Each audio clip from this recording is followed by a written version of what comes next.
किसान भाइयों नमस्कार। कार्यक्रम कृषि दर्शन के आज के अंक में आप सभी का स्वागत है। आज देश में बढ़ती आबादी, शहरीकरण और औद्योगिकरण के चलते कृषि क्षेत्र सीमित होकर रह गया है। जल स्रोत निरंतर घटते जा रहे हैं और अथक प्रयासों के बावजूद प्रति हेक्टेयर कृषि उत्पादन भी दिन ब दिन घटता चला जा रहा है। इस समय अविलंब आवश्यकता है कि कृषि संबंधी उन्नत तकनीकों की जानकारियां और सुझाव आप सभी तक समय रहते पहुंचे और इसी कार्य का बीड़ा उठाया है कार्यक्रम कृषि दर्शन ने, जिसके माध्यम से हम आपको कृषि संबंधी उन्नत तकनीकों की जानकारियां और सुझाव उपलब्ध कराते हैं। आज के अंक में भी हम आपके लिए कुछ ऐसी ही महत्वपूर्ण जानकारियां लेकर आए हैं। तो आइए देखते हैं आज के अंक में क्या है खास आपके लिए। शुरुआत करते हैं खबरें खेती की और मंडी भाव के साथ।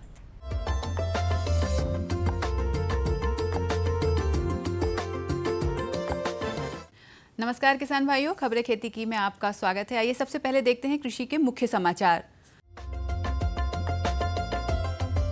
अप्रैल से लागू होगी फसल बीमा योजना। गेहूं खरीद लक्ष्य 3 करोड़ टन। पंचायतों में मार्च से किसान सभा। जायद में मूंग लगाएं और ग्रीष्मकालीन भिंडी की उन्नत खेती। केंद्रीय कृषि मंत्री राधा मोहन सिंह ने कहा है कि सरकार ने देश के 14 करोड़ किसान परिवारों को प्रधानमंत्री फसल बीमा योजना का तोहफा देकर उन्हें देश की अर्थव्यवस्था में स्वायत्व सौंपा है। आज़ादी के बाद पहली बार एक प्रभावी फसल बीमा योजना प्रधानमंत्री श्री मोदी के नेतृत्व में केंद्र सरकार द्वारा प्रारंभ की गई है। ये नई फसल बीमा योजना 1 अप्रैल 2016 से देश भर में लागू होगी। उन्होंने कहा कि देश के किसानों को प्राकृतिक आपदा के कारण फसल का बीमा कराने के बावजूद लागत प्राप्त नहीं होती थी। मोदी सरकार की प्राथमिकता है कि किसानों को लागत कम, उत्पादकता ज्यादा और नुकसान होने की स्थिति में उसकी भरपाई पूरी मिले। कृषि मंत्री ने बताया कि देश के 50% किसान 2 वर्षों में योजना के दायरे में आ जाएंगे। खेत में बोनी से लेकर फसल किसान के घर पहुंचने तक के जोखिम की जिम्मेदारी योजना में समाहित की गई है। सरकार ने विपणन वर्ष 2016-17 के लिए गेहूं खरीद लक्ष्य 3 करोड़ टन निर्धारित किया है। ये लक्ष्य मौजूदा वर्ष में 2 करोड़ 80 लाख टन का था। खाद्य सचिव वृंदा स्वरूप की अध्यक्षता में गेहूं उत्पादन की संभावनाओं पर विचार विमर्श करने और विपणन वर्ष 2016-17 के लिए खरीद लक्ष्य निर्धारित करने के लिए राज्य के खाद्य सचिवों के साथ हुई बैठक में ये लक्ष्य निर्धारित किया गया। खाद्य मंत्रालय ने एक बयान में कहा कि राज्यों के परामर्श के बाद वर्ष 2016-17 के दौरान 3 करोड़ टन गेहूं की खरीद का लक्ष्य निर्धारित किया गया है। इस विपणन वर्ष 2016-17 के लिए गेहूं खरीद के कुल लक्ष्य में पंजाब में अधिकतम गेहूं यानी 1 करोड़ 1 लाख टन खरीदने का लक्ष्य है, जिसके बाद हरियाणा का 65 लाख टन, मध्य प्रदेश का 68 लाख टन, उत्तर प्रदेश का 30 लाख टन और राजस्थान का 18 लाख टन गेहूं खरीद करने का लक्ष्य है। राज्य शासन के निर्देशानुसार कृषि व कृषि से संबंधित विभिन्न सेवाओं के लिए मार्च से 15 अप्रैल तक प्रत्येक ग्राम पंचायत में किसान सभा का आयोजन किया जाएगा। प्रत्येक ग्राम पंचायत में आयोजित होने वाली ये किसान सभाएं दोपहर 2 बजे से शाम 5:30 बजे तक सार्वजनिक स्थल पर आयोजित की जाएंगी, जिसके बारे में ग्राम कोटवार, सचिव, रोजगार सहायक द्वारा मुनादी कर ग्रामीणों को किसान सभा की तिथि, समय और स्थान की जानकारी उपलब्ध कराई जाएगी। इस ग्राम सभा में किसानों से प्रधानमंत्री फसल बीमा योजना, सॉइल हेल्थ कार्ड, प्रधानमंत्री कृषि सिंचाई योजना, मनरेगा में मेरा खेत मेरी माटी उप योजना, कृषि वानिकी, कृषि उद्यानिकी 2016 का खरीफ प्लान, जल संरचनाओं व फसल चक्र के संबंध में चर्चा की जाएगी। जिन किसान भाइयों के पास पर्याप्त पानी का साधन हो, वे जायद में मूंग की फसल लगाकर अतिरिक्त लाभ कमा सकते हैं। दीमक से फसल की सुरक्षा हेतु क्लोरोपाइरीफास 1.5% चूर्ण 20 किलोग्राम प्रति हेक्टेयर की दर से खेत तैयारी के समय मिट्टी में मिलाना चाहिए। 15 से 20 किलोग्राम बीज प्रति हेक्टेयर आवश्यक होता है। मूंग की प्रमुख उन्नत किस्में JM 721, TJM 3, PDM 11, K8 51, हम 1, ML 131, पूसा 95 31 बोना चाहिए। बोनी पूर्व बीजों को थायरम 3 ग्राम या कार्बनडाजिम आधा ग्राम दवा प्रति किलो बीज की दर से उपचारित करके बोनी करें। भिंडी की खेती के लिए लगभग सभी मृदाएं अच्छी होती हैं, परंतु उचित जल निकास वाली हल्की दोमट मिट्टी ज़्यादा उपयुक्त रहती है। इसके लिए पूसा सावनी, पूसा मखमली, पार्किस लॉन्ग ग्रीन, परभनी क्रांति, पंजाब पद्मनी, अर्का अभय, अर्का अनामिका इत्यादि लगाना चाहिए। गर्मी की फसल के लिए 18 से 20 किलोग्राम बीज प्रति हेक्टेयर उपयुक्त रहता है। तो किसान भाइयों, खबरें खेती की में फिलहाल इतना ही। चलते चलते आप देखिए मंडी भाव और मुझे दीजिए आज्ञा। नमस्कार।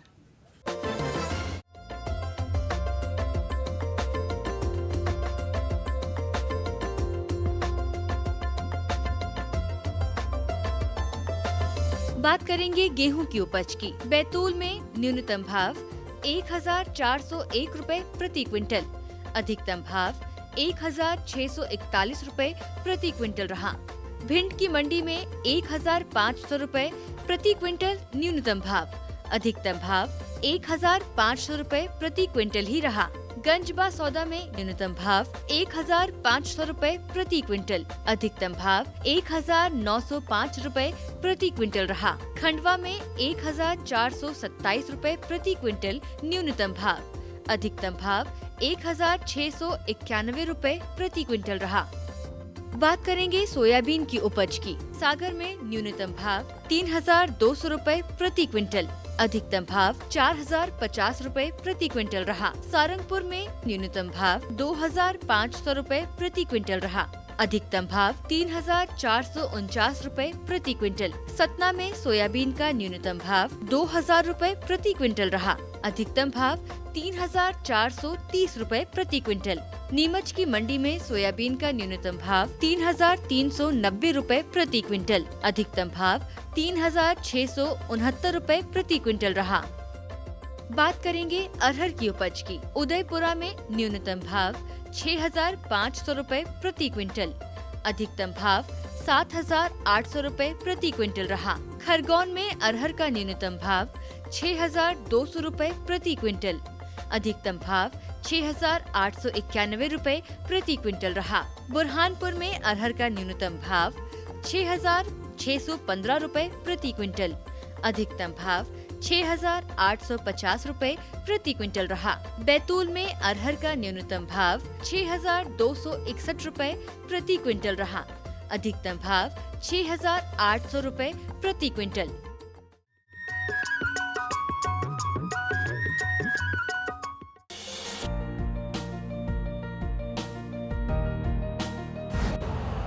यूरिया का स्वदेशी उत्पादन 70 लाख टन बढ़ाने के लिए 6 उर्वरक संयंत्रों का उद्धार किया जा रहा है।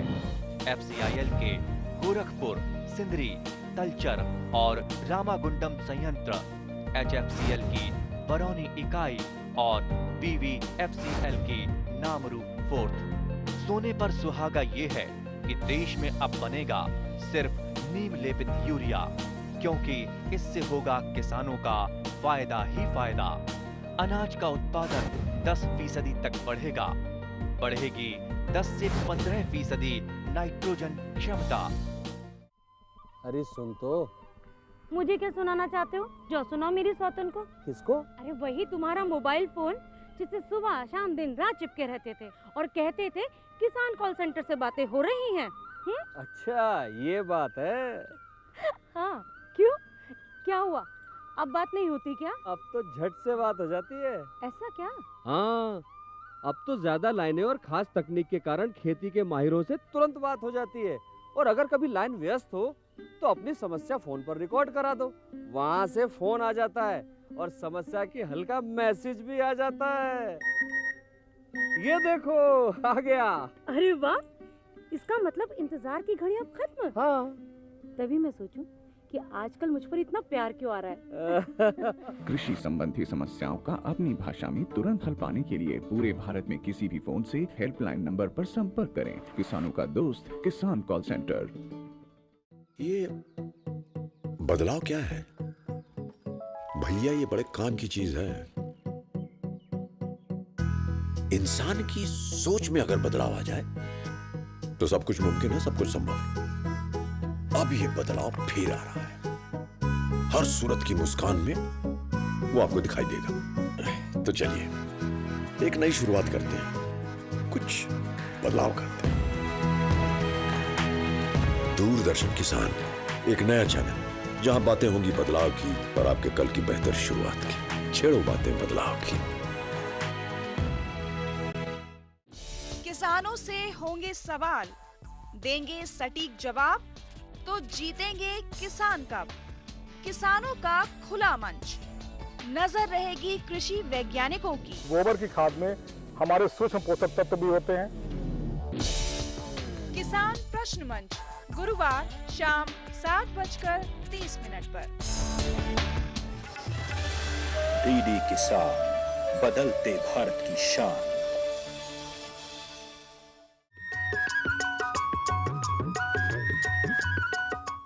किसान भाइयों, सोयाबीन बहुगुण संपन्न दलहनी एवं तिलहनी फसल है। इसके दाने में 40% प्रोटीन होता तो है ही, साथ ही 20% तेल भी पाया जाता है। इन्हीं गुणों की वजह से इसकी मांग बाजार में हमेशा बनी रहती है। तो आइए जानते हैं कि सोयाबीन का प्रसंस्करण किस प्रकार किया जाए जिससे आप और अधिक लाभान्वित हो सकें। हमें जानकारी देंगे हमारी विशेषज्ञ डॉक्टर अर्चना पांडे। किसान भाइयों, आप लोग निश्चित रूप से सोयाबीन की खेती करते होंगे। सोयाबीन एक ऐसी फसल है जिसमें प्रचुर मात्रा में पोषक तत्व मौजूद होते हैं, जैसे प्रोटीन, विटामिन और वसा। यदि आप सोयाबीन को अपने दैनिक आहार में सम्मिलित करते हैं तो निश्चित रूप से आप अपने जीवन में होने वाली बीमारियों और कुपोषणों से बच सकते हैं।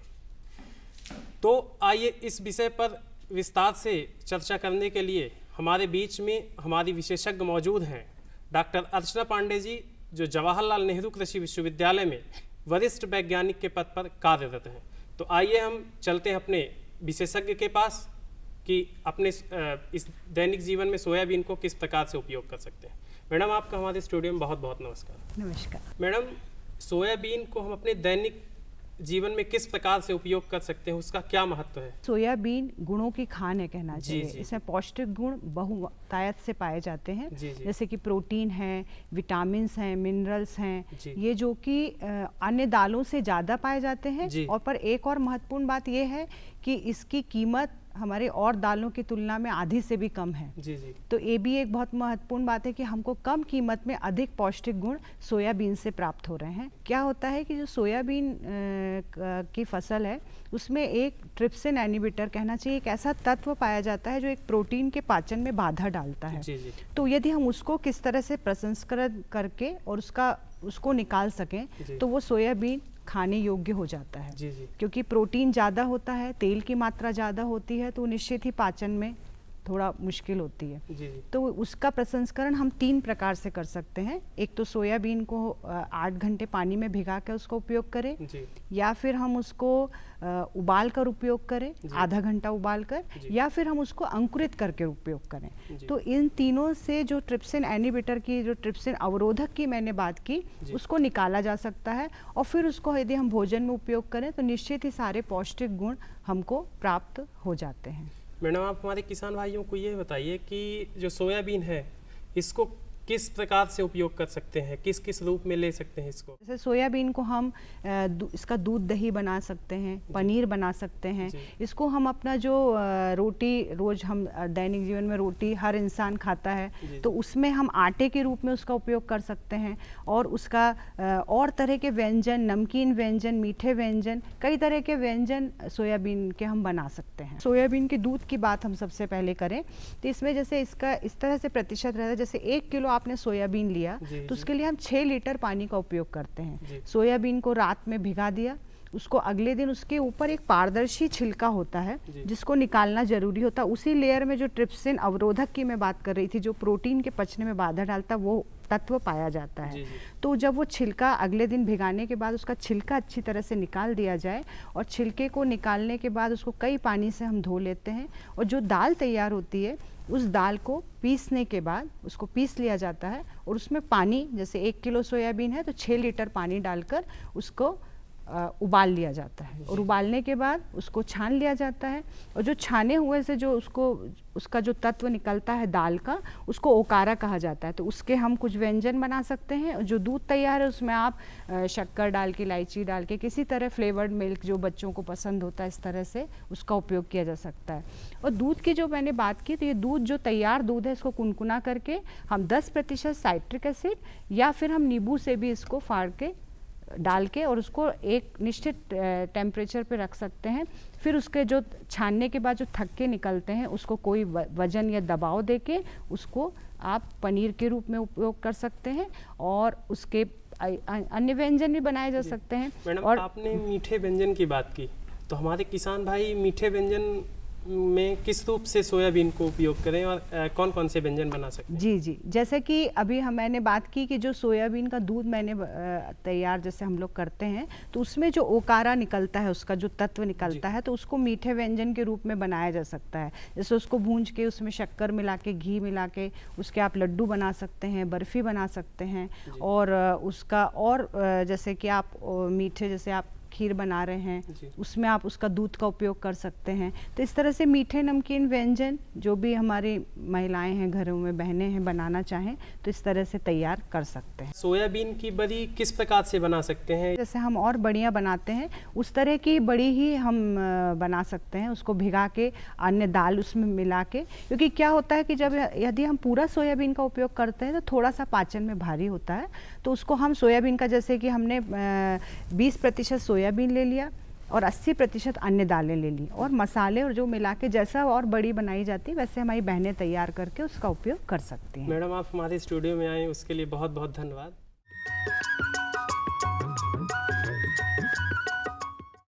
किसानों से होंगे सवाल, देंगे सटीक जवाब, तो जीतेंगे किसान कप। किसानों का खुला मंच, नजर रहेगी कृषि वैज्ञानिकों की। गोबर की खाद में हमारे सूक्ष्म पोषक तत्व भी होते हैं। किसान प्रश्न मंच, गुरुवार शाम 7:30 पर। डीडी किसान, बदलते भारत की शान। हम आ रहे हैं आपके गांव, सामान्य ज्ञान के पूछेंगे सवाल। भारत दूध उत्पादन में विश्व में किस नंबर पर आता है? और आपके ऑप्शंस हैं ए पहले, बी दूसरे, सी तीसरे या डी चौथे। सही जवाब दिया है। देखें घूमते फिरते रविवार सुबह 7:30 पर।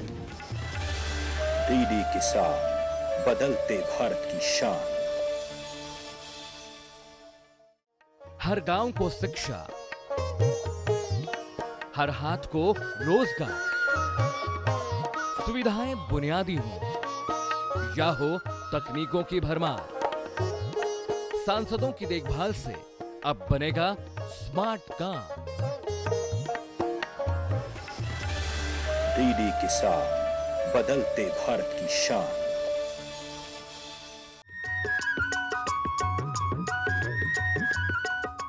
खेत हमारी धरोहर है और हमें इन्हें लंबे समय तक सहेज कर रखना है। आज वर्तमान में जो हम रासायनिक खाद प्रयोग में ला रहे हैं उसके कारण हमारे खेतों पर ढेर सारे दुष्परिणाम पड़ रहे हैं, जिसके कारण मिट्टी की उर्वरा क्षमता भी दिन ब दिन घटती चली जा रही है। इसका एक ही उपाय है, यदि हम जैविक उर्वरक को अपने खेतों में प्रयोग करते हैं। तो आइए लेते हैं इसी से संबंधित कुछ और जानकारियाँ हमारे विशेषज्ञ से। हमारे विशेषज्ञ हैं डॉक्टर A.B. सिंह।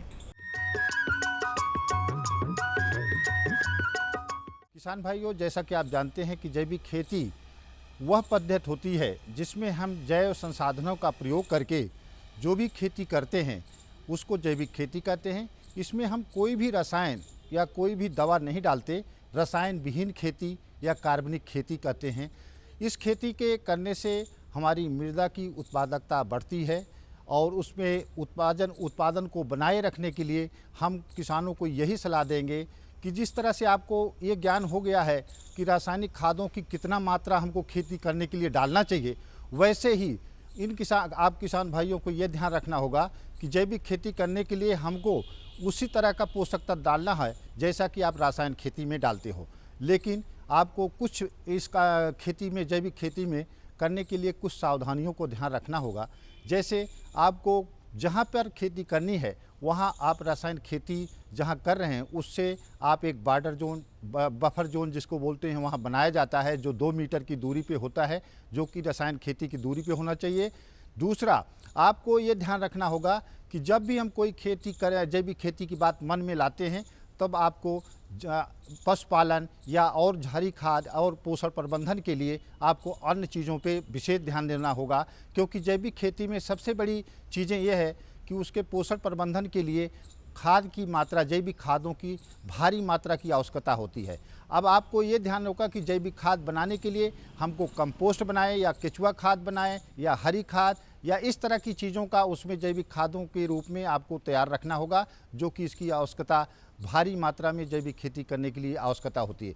इसके अलावा किसान भाई, जो हमारी जैविक खेती में चुनौती होती है, एक तो कीड़े बीमारियों की।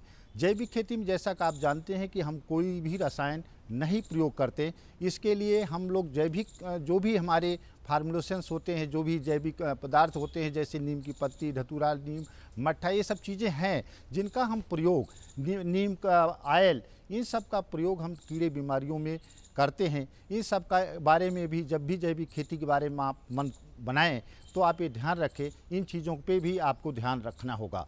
किसान भाइयों, अगर ये चीज़ें हैं, पोषण प्रबंधन की व्यवस्था कर लिए, अगर आप कीड़े बीमारियों को रोकथाम के लिए आपने कोई मन में धारणा कर लिया, तब आपको जैविक खेती करना बहुत ही आसान है। और ये भी आपको बता दें, जैविक खेती अगर आपको पहली साल करते हैं तो कई बार किसानों के मन में ये आता है कि हमारा उत्पादन कम होता है।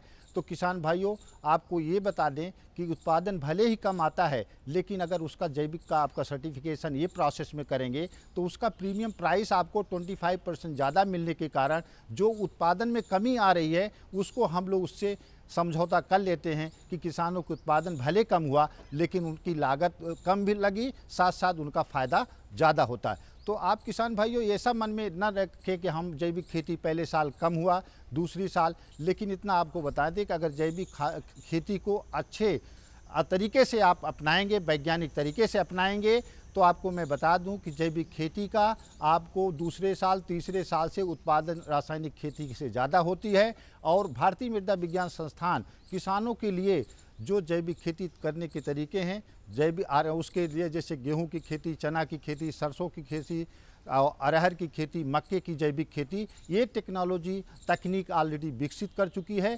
कोई भी किसान संस्थान के माध्यम से या डायरेक्ट उसमें कांटेक्ट करके इसके बारे में, जैविक पद्धति के बारे में अच्छी तरह से ज्ञान ले सकता है और उनको ज़्यादा से ज़्यादा हम इसके बारे में मार्गदर्शन दे सकते हैं कि किसान भाई किस तरह से इन चीज़ों का ज़्यादा से ज़्यादा प्रयोग करें।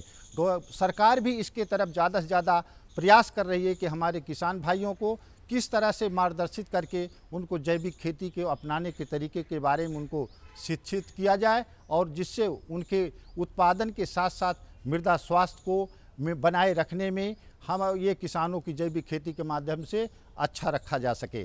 किसान भाइयों, इसके अलावा हम आपको बताएंगे जो कठिनाइयाँ जो आपकी आ रही हैं या आपके इसमें जो किसान रुझान नहीं कर रहे हैं जैविक खेती का, उसका कारण यही है कि उसमें बाज़ार की कमी हो रही है। बाज़ार की कमी नहीं, जैविक बाज़ार की कमी है, उचित मूल्य का नहीं मिल पा रहा है, तो किसान भाई हमारे इससे घबरा रहे हैं। मैं आपको बताना चाहूँगा कि गवर्नमेंट सरकार इस पर बहुत ध्यान दे रही है। हर एक मार्केट में, हर एक शहर में जिस पे एक उचित मार्केट की व्यवस्था की जा रही है और उसकी प्रीमियम प्राइस भी फिक्स की जा रही है, जिससे किसानों को उनके उत्पाद का उचित मूल्य मिल सके। तो किसान भाइयों, अंत में मैं यही आपको बताना चाहूँगा, अगर जैविक खेती तरीके आप अपनाते हैं तो आपके उत्पादकता के साथ आय का धंधा भी ये बनेगा, साथ साथ आपकी जो मिट्टी का स्वास्थ्य है उसको भी हम अच्छा बना सकते हैं, जो कि लगातार उसकी उत्पादकता बनी रहेगी। शहर से आया है ना तिवारी सेठ, वो जबरदस्ती हम किसानों की जमीन हड़पना चाहता है। रुपया चाहे ईमानदारी से कमाया जाए या बेईमानी से, रुपया रुपया होता है। ऐसा रुपया कभी रास नहीं आता बड़े भैया। आप कौन? तेरे पति का बाप बोल रहा हूँ, समझा दे उसे। अगर वो अपनी जिद पर अड़ा रहा ना तो इसका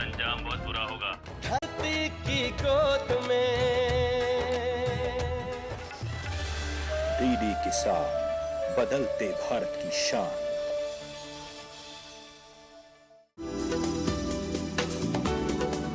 कौन जाने कब क्या होगा, मॉनसून का मिलेगा साथ या दिखाएगा बेरुखी, बादल गरजेंगे या बरसेंगे भी। ना हो परेशान, क्योंकि हम बताएंगे बदलते मौसम के पल पल का हाल। देखिए मौसम खबर सोमवार से शनिवार सुबह 8:30 पर। डीडी के साथ बदलते भारत की शान।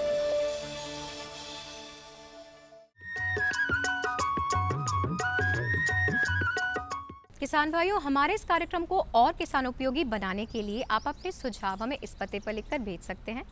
हमारा पता है कार्यक्रम कृषि दर्शन, द्वारा निदेशक, कमरा नंबर 4, दूरदर्शन केंद्र Shamla hills, Bhopal, pin code 462013। तो किसान भाइयों, अब समय हो चला है आपसे आज्ञा लेने का। अगले अंक में फिर होगी मुलाकात कृषि संबंधी कुछ और जानकारियों के साथ। तब तक के लिए आज्ञा दीजिए। नमस्कार।